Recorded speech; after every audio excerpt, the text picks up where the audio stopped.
Tulo ka mga person sa under police custody sa Lapu-Lapu City nagpositibo sa COVID-19. Samtang upat usab ka mga PNP personnel nagpositibo usab. Duha kanila mga fully vaccinated na. Si Luan Mirondina sa report. Matag buwan, mupahigayo na og physical ug medical exam ang mga taga Lapu-Lapu City Health Office sa mga persons under police custody sa Lapu-Lapu City Police. Niadtong Biyernes, human mapaubos sa monthly physical ug medical exam, gipanghatagan sila og mga vitamins ug tambal.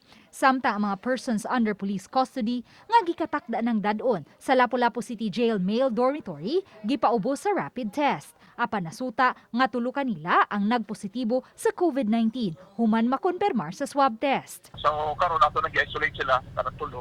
Isolated na sila tulo na no.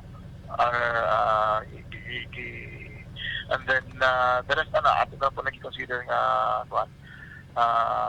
positive na no. Kaya nasagol na sa diha. Samtang upat usab ka mga personnel sa Lapu-Lapu City Police Office ang naka-isolate karon human magpositibo usab sa COVID-19. Ang duha kanila na destino sa Operations Unit, usa sa Traffic Patrol ug usa sa Intelligence Unit.